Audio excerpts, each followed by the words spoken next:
Wow. Well, maybe that's, okay, here we go. That's the theme of the whole thing, isn't it? How much in the dark? You know, I think... We really are. There we go. Yeah. Well, thank you so much for making this possible and for being here with us. It really means so much. And it's just a wonderful, really feast. I mean, I'd seen the film before and the pleasure of watching it again. I think, you know, for me, you know, the greatest sign of craft in a film is richness of character and multiple faces of the character, which is to say that you get 50 different dimensions, each of which open subtext, which allow the audience to enter and find what's there, which can also relate to their own experience, sometimes painfully so. And I think you accomplished that really in spades. And, you know, with the extreme ambition also of capturing this complex woman in two fully realized, full-blown parts of her life. You know, not an easy trick. Filmmakers were frequently advised away from working with flashbacks. But they're not really flashbacks. You know, they just unfold and enlarge character. So how did you do it? It's funny, actually, it's been such a long time. Well, not such a long time, but it feels like I was talking about the movie, and even if I would tell myself, don't say the same thing over and over again, I kind of would fall into a track because I was talking about it every day for so long. Sure. But I forgot like what those tracks were, so let's see what happens. I mean, I don't know. I'll just take a piece of that question. Sure, no, absolutely, and I'm happy to follow up and, you know, take it if I'm really stuck on wanting to dig further into this performance aspect and character aspect. I will. So just whatever feels comfortable to you. I think I'm writing something new now, and so I'm in like a completely different world, and it's not an adaptation. And I think in some ways, the unconscious mind structure of the book, which of course I put together in a different way than the way that it's like actually laid out in the book, and it changed very much. I mean, I can't even remember now what was in the book and what wasn't. But fundamentally, the structure was really reliable. And I don't mean necessarily the structure of the storytelling. I mean the structure of what the story was about was so weird and so true that in a lot of ways, then my freedom, or what my job was to figure out the expression of that story, which gave me a lot of freedom. It wasn't that I was constructing the structure. In some ways, the structure was already there. And I just say that because now I'm doing something different. I'm working on something that isn't an adaptation, and how much more difficult I think that is. So in a way, with that reliable structure written by this wise, wise woman that I could look to almost like a constellation or a map, my focus was in what is the most interesting expression of that, most honest expression of that. Like, I didn't want one thing in the movie that I thought was dishonest. Even if it was something interesting to me initially, if it came out in a way that felt dishonest, I did not want it in there. Because if we're asking people to think about things that are difficult, that are painful, but I think are true, you give people any opportunity to leave, they're gonna go. And any opportunity, like meaning something that is dishonest or manipulative on our part as filmmakers. So that's, I guess, one thing about how I went about it. But in terms of the two stories, which I think is an interesting question, that's very difficult cinematically. Right. In a book, you're inside her mind, and that is what I was going for in the movie too. But you know, how are you going to do it? Like, what are the logistics of that? I found, well, that was like a real question for me when I decided to do the adaptation, buy the rights. You know, I was like, that's the big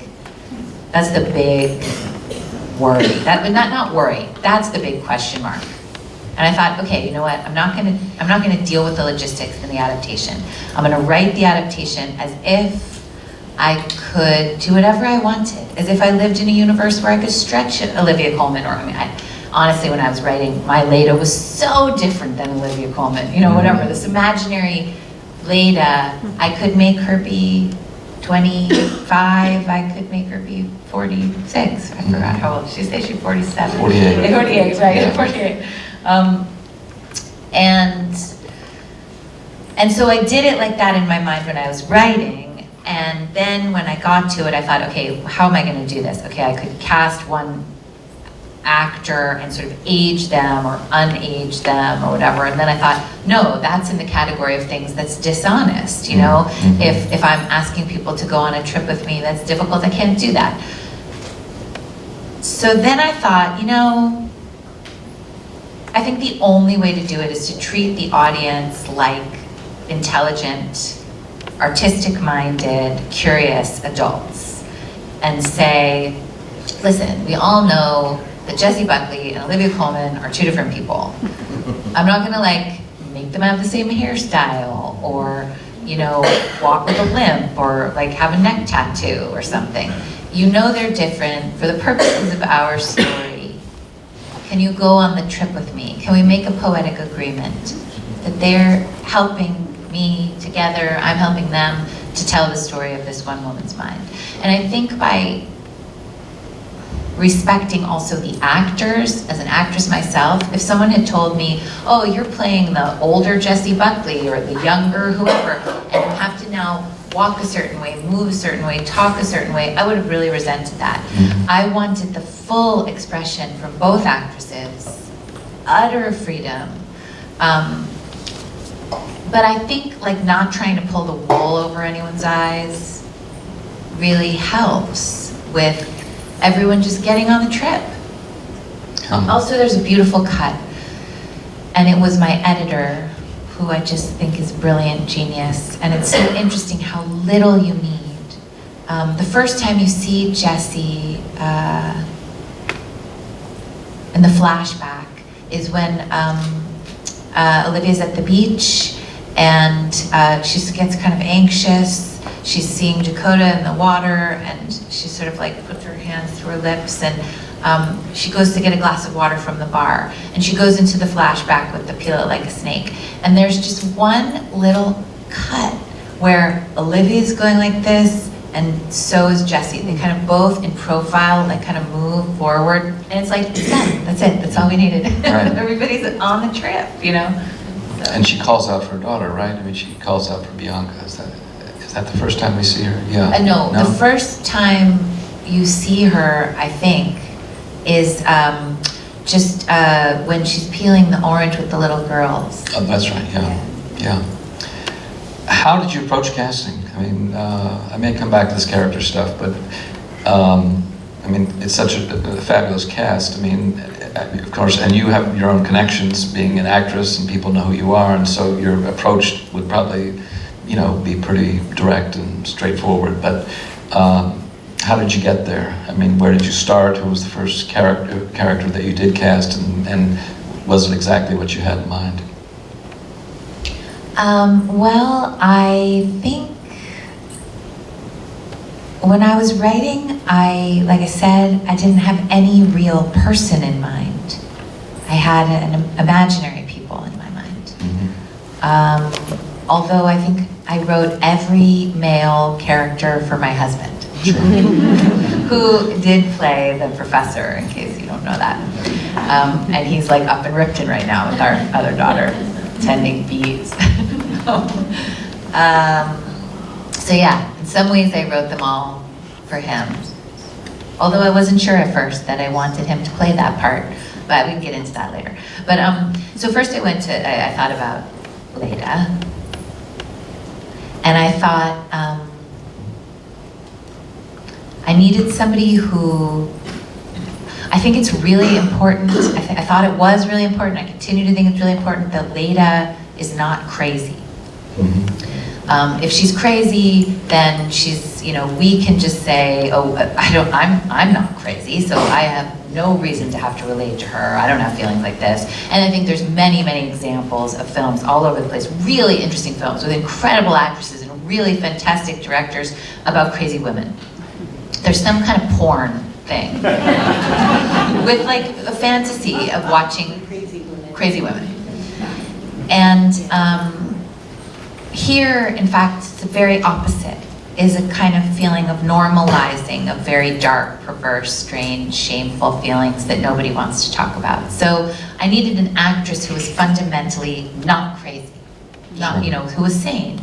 I also think because Leda does, I mean, she tells some like pretty weird jokes, but she also does some dark things and causes a lot of pain, unbearable pain, probably almost unbearable pain to herself, to her children. I wanted someone who had a brightness, a kindness, loving quality, and who was funny. I mean, Olivia has 3 kids. She had 2, and then she was like, I gotta go back in for 1 more. And so she has like a, I mean, I can't remember how old her daughter is now, but maybe 5, you know, she's all of those things. And she wanted to do it. And I think, I wrote a script that was a script I would have wanted to act in as an actress. I wrote a script with space in terms of the expression. I wrote a script where there was freedom, where things were not literal, where the job of the storytelling was not on my actor's back. Just the expression, you know, was their job, and the expression. Hopefully, the story would work, the scene would work, and it could be expressed in 50 different ways. You know, that's what I'm looking for as an actress. And so I hope that that's why it appealed to these brilliant actors. I mean, Ed Harris like kind of like, he like kind of dicked me around a little at first. I was like, I got told no, his agent told me no, then I get this weird phone call from a 310 number, and I was like, who is this? And it's like Ed Harris saying, oh no, actually I do want to do the movie. And with Ed, you know, he says, and he's said many times at these Q&As, he's like, I don't know, I didn't really like it. And then I gave it to my wife, Amy, to read, Amy Madigan, and she was like, what, are you kidding? You gotta do this movie. So, and Jessie, Olivia Colman suggested her. I had a list of like a few actresses who I love, who are younger, and I didn't know Jessie. And it was the meeting I had with Olivia to try to get her to do the movie, and we were talking about, you know, who could play her young. And she brought up Jessie. And then it just turned out that the movie Wild Rose was at the Angelica in New York that weekend. And I went by myself, and I saw it, and I walked out of the movie like, she's amazing. And I met with her and one other actress, and my daughter's here. And once I met Jessie, I was like, okay, I think this is gonna be my girl. And we started listening to the soundtrack of Wild Rose, and we just like fell in love with Jessie in my house. Yes, casting is like that. Yeah. Falling in love, even before they say yes. And the problem is they often say no, at least in my case. But you have to fall in love in order to ask them. That's right, for sure. And I think if you start asking anyone in any department that you don't respect, that you aren't, you know, in some way in love with their work, that's when you have a problem. Yeah. No. So you have to allow your instincts to play, trust them, go the distance, win or lose. Yeah, and be able to manage disappointment. Yeah. Like I was told once as an actress that this director wanted me in the movie, but I wanted to meet with him. I wanted to like see what, it wasn't like a great part. And I wanted to meet with him, and I was told, no, you have to agree to do the movie before he'll meet with you, because he doesn't want to be disappointed. And I was like, well, but that's like a child, you know? And even with kids, you're like, I'm so sorry you're disappointed. Yes, I mean, the process is part of it. I mean, it's what it is. It's meeting people, and working with people in a film by itself is a fleeting experience that it becomes very intense, and then you let it go. And it's you know, it's part of its magic, it's part of its disappointment, it's part Well, of... me, Dakota, and Jesse actually all got tattoos. And Olivia called while we were doing it and was like really pissed off, and so she's gonna get one too. We really couldn't let it go. Yeah, Olivia has such an inherently sympathetic quality. It really works well for the character. And it really helps the story be specific in ways that resonate universally, because it really does become about very complicated stuff, about a woman who acted on her instincts at various times and is haunted by it, was also freed by it. It becomes a flaw and a strength simultaneously. It leads to other flaws and other strength. I mean, it spirals. And then you go to Jesse's character, and there's a certain vitality in the moment that those decisions were made that frankly make them more explicable in many ways. You get it.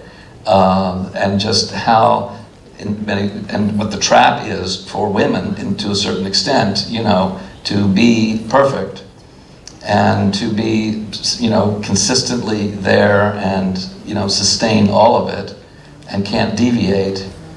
And when you do, it's only natural, but it haunts you because the embedded cultural trope is so deep.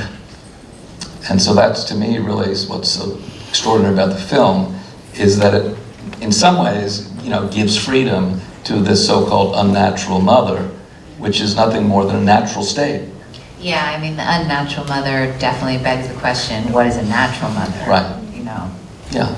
Well, it's, yeah, so it explores those flaws in ways that are compassionate and complex, and I think really resonant.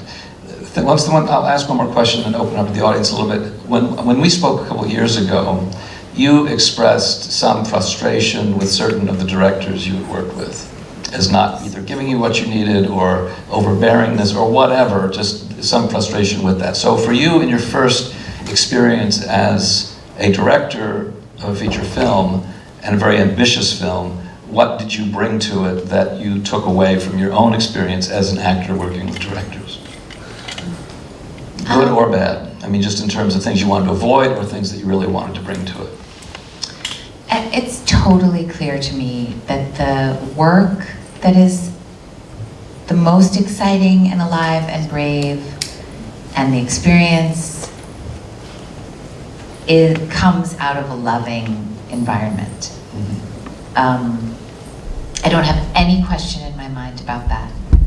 And so, like we were talking about before, I hired people, I engaged with people who I have a lot of respect for and curiosity about, and then I felt a huge part of my job was to love them.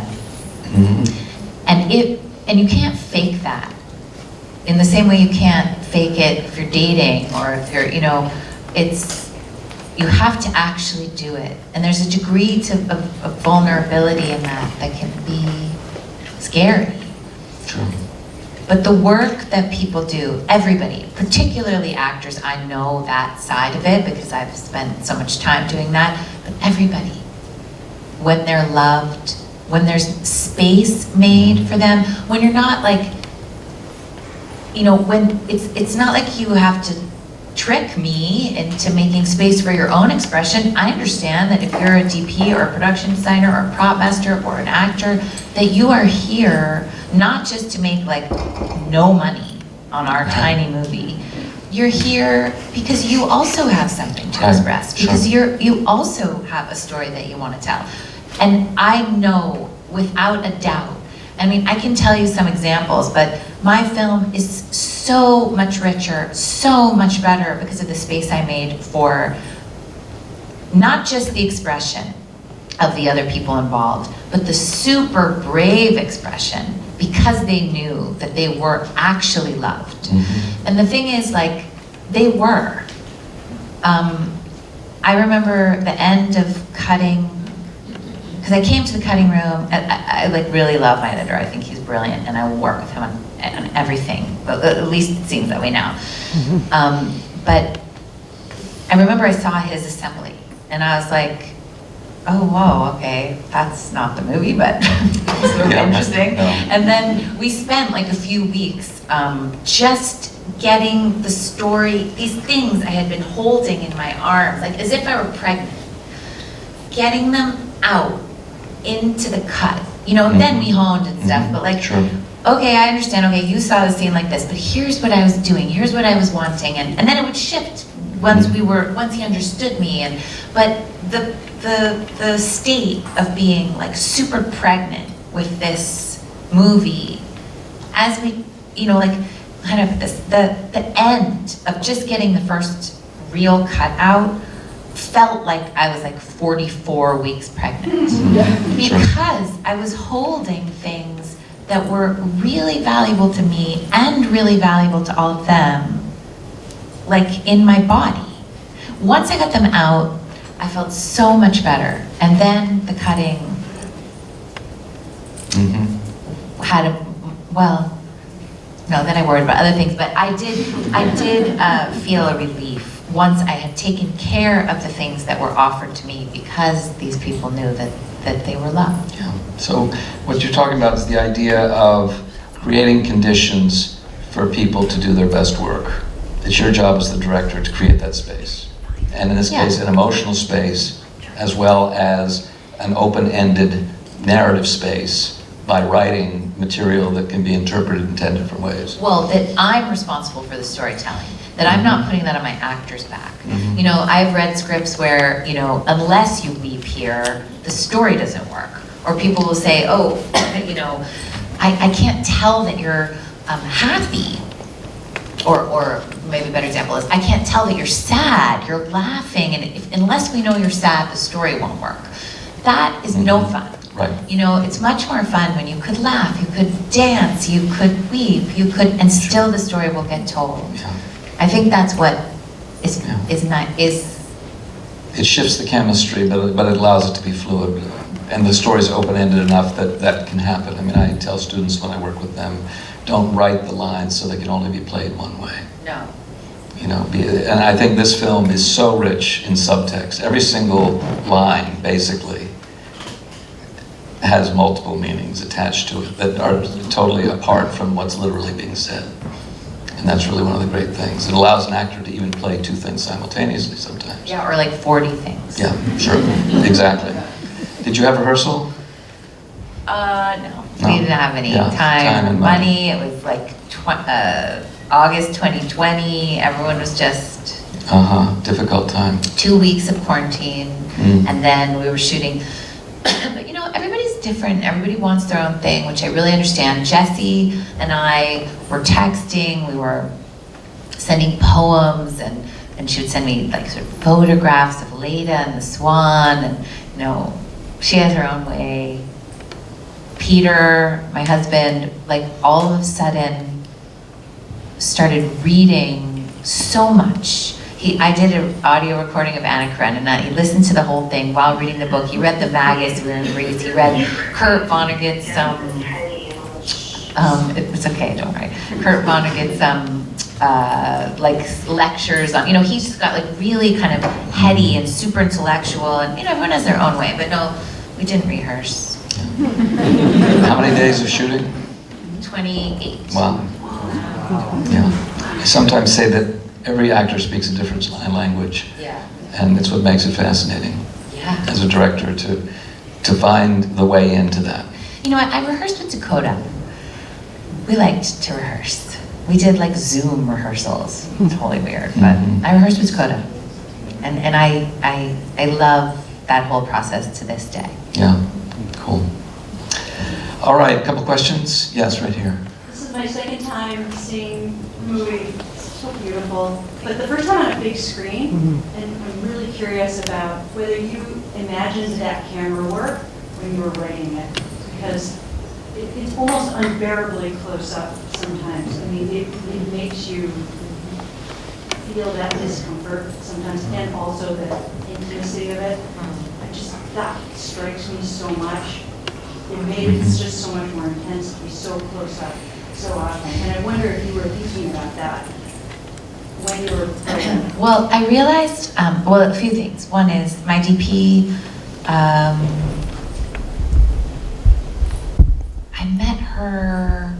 I met her actually on a FaceTime. She's French, before COVID. That's how we met. Then I met her again before COVID in London in person. But then all of a sudden it was the pandemic. And I was here in Ripton. And we were just acting like we were gonna go. Like we had to shoot that summer or we were gonna lose a year because it all takes place on the beach. And so it's like March, April. And so Helene and I just started working on Zoom and we would work like a few hours a day. And I had never prepped before. And so I remember the first day we worked, she was like, tell me about the light in the scene, you know, it was a little different but in the script, but you know, where we find her and she's walking and it's moonlit and she's walking down to the beach and she collapses. Tell me about the light. I was like thinking, I don't know about the light. That's not really how I think. And then I was like, well, but there's a street light and the moon is coming from here. And then I think like probably we're over her shoulder. I mean, like I totally knew what I wanted light-wise, all over the place. But I didn't know that I knew that. And I didn't know that I was thinking that way. Then I would say another really interesting thing about the way I saw the movie is because I've been an actress for so long, and so I would feel a camera here, or a camera here, or a camera here, or a camera over there. When we were prepping, thought that way. Like we'd be at the beach and we'd be shot listing or something, and I would have to be Leda and be like, okay, the camera's over here getting the side of her face, but I would see it from her POV, you know, from as if I were her, even though I'm imagining what the shot would look like. Then I learned a lot about lenses. Like I was basically like, I never liked a 50. I thought, this looks like TV. You know, in a movie where you don't have a ton of time to light, I was like, a 40, a 50, I just like don't like it. It just looks like stupid. We're in this woman's mind. And so I even liked it sometimes where like someone's talking and she doesn't care about them, so you don't even get to see them. You just like see their shoulder. Wait, there was something else I wanted to say about this. I just want to remember what it was. Hold on. So yeah, oh yeah, I know. So we spent a lot of time prepping. First in this imaginary way, which was really interesting. And by the way, the script was written to take place in like seaside Maine. We flipped to Greece like on like a dime, on some dream I had, because we couldn't get any of my European and Israeli and, you know, English actors here. So we flipped to Greece, literally because like I woke up one day and I was like, we could do it in Greece. So we had imagined a lot of the work in Maine. Then we get to Greece, we're working in Greece, we shot list. I mean, we were like, Helene likes to take videos, take pictures. We had a total shot list of all of it. And I literally never looked at it. I never one time, I really don't think ever, opened the folder of our shot list. I think we shot some chunk of that, but I also think here we are with these brilliant actors, and I would certainly suggest, okay, I think this would be a good place to start. How about this be your beach chair? But if someone wasn't feeling it, okay, let's shift it, let's move it. Okay, I thought we were gonna shoot this on a 50 and it looks like a TV show. Put on a 75, everyone's too close, whatever, let's shoot it, you know? I mean, Helene was always like, you can't shoot all of it on a 75. And we didn't have very many lenses either, because we didn't have any money. You know? So anyway, a little rambling answer, but did I see it when I wrote it? No. But it grew and grew and grew and just kept moving into what was a truthful expression of what I was trying to say. Yeah, the close shots give you detail of the emotion and the subtext, which is a nice element when you're close. Yeah, I mean, I love a close-up. Yeah. I don't love a bad close-up, but I like a good close-up. Yeah. Hi, I just wanted to know a little bit more about your journey and how you decided that this was going to be your first film that you wanted to direct, and why this story. So the question is, why this story and as your first experience in directing? I think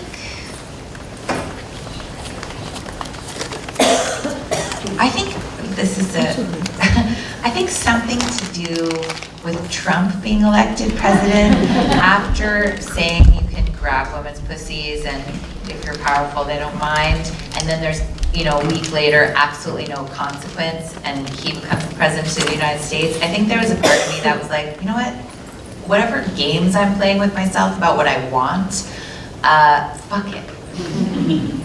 I do think so. I think it radicalized me in some way, like many other people. I know that, and I stopped playing whatever games I was supposed to be. Some of the games that I was, taught that I was supposed to play, and I really realized I think I'm 44.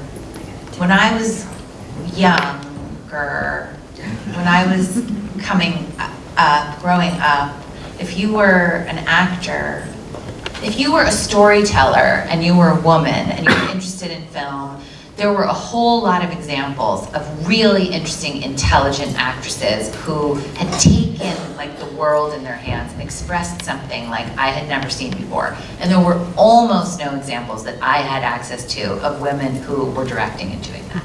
So when I was my daughter's age, I saw The Piano. It completely blew my mind. I think that movie is a masterpiece. I watched it again recently. It's a brilliant movie. I had never seen Beau Travail, who had seen, I didn't have access to that. I had never seen Lucretia Martel. I had never seen Agnes Barda. There's so many, you really had to know what was up to see that in 1995.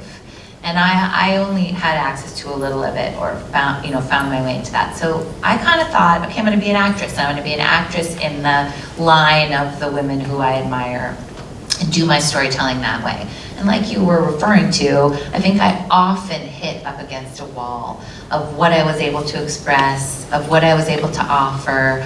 I think that, let's see how to put this. I think that how can we really expect, I personally think, it's so easy to get in trouble, but that men and women have different experiences of the world. That's from my perspective, I think that's very true. I think men make movies that look different than the movies that women make, and write books that look different, and songs that look different. How can we expect men to know the really secret, hidden nooks and crannies of our experience? Sometimes they're so curious and interested, and there's beautiful expressions of women by films made by men all over the place, and novels, but there is a difference when we're given the space to express everything we mean to express, and when we're interested in the dark hidden things.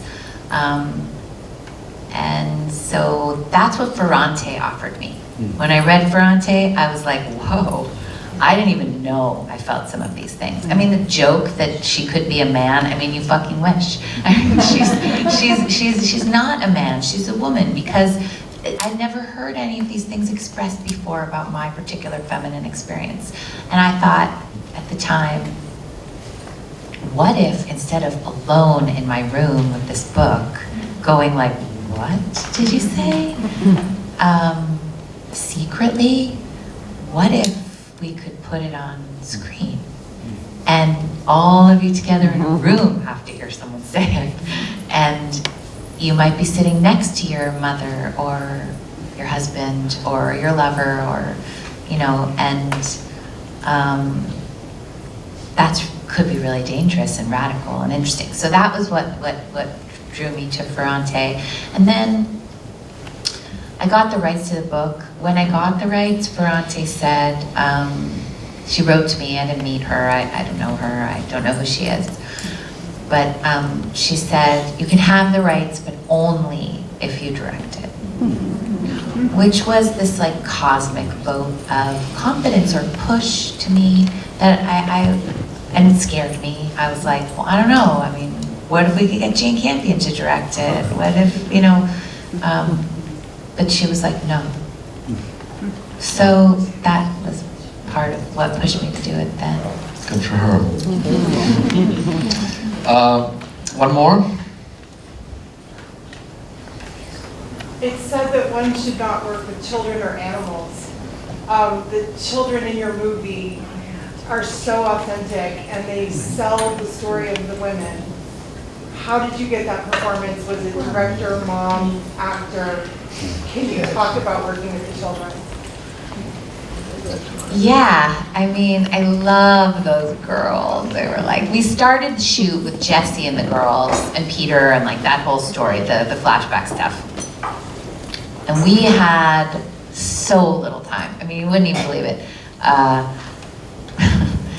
But they, oh man, how much to say about this?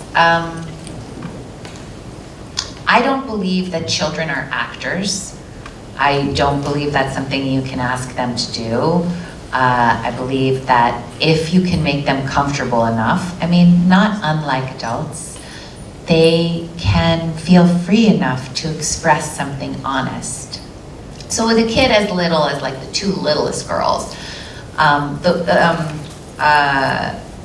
Ellie, who played Martha, the littler one of Olivia's kids, Jessie's kids, she was just like a free little spirit. And you know, when I was auditioning the kids, that's what I was looking for. Intelligence, brightness, someone whose spirit hadn't been squashed. It's amazing how many children's spirits have been squashed, especially in the context of like doing an audition over Zoom. Very hard. But can you get in there and find who they are? And yes, so much of that is being a mother who is interested in children and has children around me all the time, and also having been an actress working with children. I just don't think you can require them to do something you already had in your head before you got there. But at the same time, I don't work with grown-ups that way either. If I imagined before I got there how Olivia Colman was going to do the scene and then just asked her to repeat it, I mean, what a waste of everybody's time, a waste of her genius. So, true for every actor. But so with them, yeah, trying to make a space where, especially for the little one, where she wouldn't get too tired. Also, you know, when she's done her thing, get her out of there, block the scene so she's got her thing over in the corner and I can shoot that and she can go. Miraculously, Robin, who played Bianca, was like, she was just like a gift to me. I really don't think kids are actresses, but like her degree of imagination, you know, both the girls were very concerned. Why does the mama leave? And upset by it. And I don't know that if it was my child, that I would have even told them. There's no reason why they even have to know. I don't think they do. But their parents had told them. And so when we shot the scene, I mean, those girls, there's no reason for the expression of that scene why those girls need to think that their mom is walking out the door forever. They don't. And it's just as sad and tragic if they're like, where are you going, you know? But in fact, Robin did know. And she was heartbroken by it. This little girl, by this idea that a mother could go, of course, like every little child. And she couldn't help but have that expressed in her. And so for me, actually, with Robin, I was more like just trying to make it be an everyday kind of scene, you know, like, why don't you guys play with the peel the orange and what's, you know, like, how do I had anticipated having to do this thing that I did in The Kindergarten Teacher, where I basically had the little boy repeat after me. Like, you say, like, I don't want to go. And then the little kids would say, I don't want to go. And you say, no, just like me, sing it like a song. I don't want to go. You know, and that works sometimes. And I wanted to make sure I had kids who could do that, but I really didn't end up doing that. Every once in a while. Mostly it was about creating a space where they were free. But I will say that the little girl, Athena, who played Dakota's daughter, she was little, and she was like over it. and that was very interesting. That was more like working with an animal. But in fact, though, so there was some elements of that, and in fact, you know, in the end, the thing that worked best with Athena was to give her, just like grown-ups, total respect. You know, I see, you know, because sometimes she just like wouldn't do it. She's like 5.